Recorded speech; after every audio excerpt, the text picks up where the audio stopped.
અને હવે સમાચારો પર નજર કરીએ સુપરફાસ્ટ અંદાજમાં।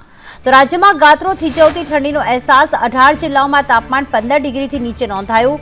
જ્યારે નલિયા 7.8 ડિગ્રી સાથે સૌથી ઠંડુગાર। અમરેલીમાં 9.6 ડિગ્રી, ડીસામાં 9.9, ગાંધીનગરમાં 11 ડિગ્રી, અમદાવાદમાં 14 ડિગ્રી તાપમાન, રાજકોટમાં 11, વડોદરામાં 12 ડિગ્રી તાપમાન, કેશોદમાં 11.5, જ્યારે ભાવનગરમાં 12.2 ડિગ્રી તાપમાન, સુરેન્દ્રનગરમાં 13.4 ડિગ્રી, સુરતમાં 15.2 ડિગ્રી તાપમાન નોંધાયું। દિલ્હી સહિત સમગ્ર ઉત્તર ભારતમાં ઠંડીમાં ઠૂંઠવાયું। દિલ્હીમાં લઘુત્તમ તાપમાન 4.5 ડિગ્રી નોંધાયું, તો દિલ્હીમાં ડિસેમ્બરમાં ચોથી વાર તાપમાન 5 ડિગ્રીથી નીચે ગયું। હિમાચલ પ્રદેશ, જમ્મુ કાશ્મીરમાં તાપમાન શૂન્યથી નીચું। શ્રીનગરમાં સતત બીજી રાત્રે -3.4 ડિગ્રી તાપમાન, ગુલમર્ગમાં -4 ડિગ્રી, પહેલગામમાં -5 ડિગ્રી તાપમાન। ઊંઝા એપીએમસીની ચૂંટણીનું આજે પરિણામ। 14 બેઠક પર 36 ઉમેદવારોનું ભાવિ થશે નક્કી। ભાજપના 3 જૂથની અગ્નિ પરીક્ષા।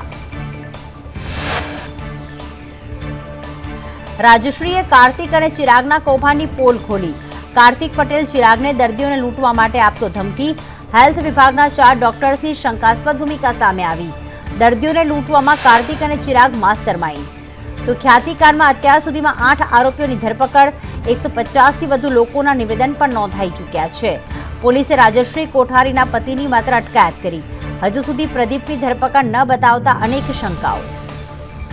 સુરતમાં પાયાની સુવિધાને લઈને ભાજપના નેતા અને મેયર સામસામે। સુરતના મેયરનો ધારાસભ્ય અરવિંદ રાણાને વળતો જવાબ। દક્ષેશ માવાણીએ કહ્યું, પ્રાથમિક સુવિધાના 92 કરોડના કામો પ્રગતિ હેઠળ। સુરતના પૂર્વ બેઠકના ધારાસભ્ય છે અરવિંદ રાણા, જેમણે કામને લઈને ઉઠાવ્યા સવાલ। સુરત મેયરને પત્ર લખી અને વિકાસના અભાવ મુદ્દે રજૂઆત કરી। પાયાની સુવિધાના અભાવથી લોકો હિજરત કરી રહ્યા છે। તો રાજકોટમાં વોર્ડ પ્રમુખ બનવા બક્ષીપંચ મોરચાના મંત્રીએ કર્યા જન્મ દાખલામાં ચેડા। વિપુલ વાઘેલાએ ચેડા કરી 6 વર્ષ ઉંમર નાની ઉંમર બતાવી। વોર્ડ પ્રમુખ માટે 40 વર્ષની ઉંમર જરૂરી છે।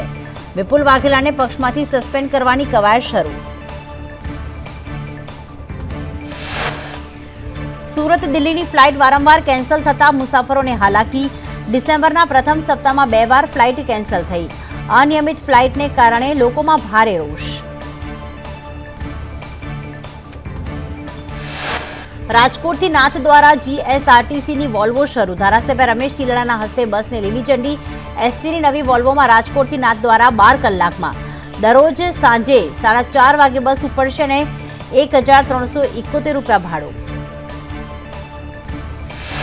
સુરતમાં વાયરલેસ મોનિટરિંગ સેલની ટીમના દરોડા। મંજૂરી વગર નેટવર્ક બૂસ્ટર લગાડાતા કાર્યવાહી। દરોડામાં 38 નેટવર્ક જપ્ત કરી 33 લોકોને નોટિસ ફટકારાઈ। સુરતમાં વિચલિત કરી દેતા દ્રશ્યો સામે આવ્યા। અનેક મહિલા અને પુરુષો સમૂહમાં ધૂળતા દેખાયા। ગટરના દૂષિત પાણીમાં ધૂળતા હોવાનો વિડીયો વાયરલ। વિડીયો કોઠવા ગામનો હોવાનું અનુમાન। ગુજરાત સહિત દેશભરમાંથી અહીંયા શ્રદ્ધાળુઓ આવે છે। તો લીમખેડામાં ટેન્કરની અડફેટે રાહદારીનું મોત। શાસ્ત્રી ચોક પર ટેન્કર ચાલકે સર્જ્યો અકસ્માત। અકસ્માતમાં 79 વર્ષીય વૃદ્ધનું ઘટના સ્થળે મોત। સમગ્ર મામલે પોલીસે ગુનો દાખલ કરી તપાસ હાથ ધરી। અરવલ્લીના નવા ગામે 3 મકાનના તાળા તૂટ્યા। મકાનના તાળા તોડી ચોરો ઘરમાં પ્રવેશ્યા। સોના ચાંદીના દાગીનાની ચોરી કરી તસ્કરો ફરાર। સુરતમાં જુગારધામ પર એસએમસીના દરોડા। એસએમસીએ 60 લોકોને જુગાર રમતા ઝડપી પાડ્યા। જુગારધામ ચલાવનાર 6 આરોપી ફરાર। જૂનાગઢમાં બિલ્ડર મનીષ કારિયા સામે છેતરપિંડીની ફરિયાદ। મહિલાઓએ 2.43 કરોડની છેતરપિંડીની ફરિયાદ નોંધાવી। બિલ્ડરે પ્લોટના નામે અનેક લોકો સાથે ઠગાઈ કરી અને રફુ ચક્કર।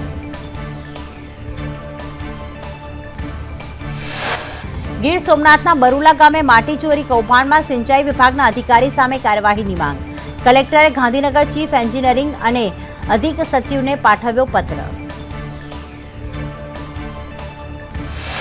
આ પત્રમાં કાર્યપાલ ઇજનેર સુનિલ રાઠોડ સામે પગલાં ભરવાની માંગ। કૌભાંડમાં કોન્ટ્રાક્ટર અને સિંચાઈ વિભાગના અધિકારીની સાંઠગાંઠ। રાજકીય નેતાના મળતિયાઓએ માટી ચોરી કર્યાની ચર્ચા। જય શ્રી રામનો નારો લગાવવો એ કોઈ ગુનો નથી, સુપ્રીમ કોર્ટે સ્પષ્ટતા કરી। અરજીકર્તાને પૂછ્યું, મસ્જિદની અંદર નારા લગાવનાર કોણ છે તેની ઓળખ કેવી રીતે કરી શકો છો?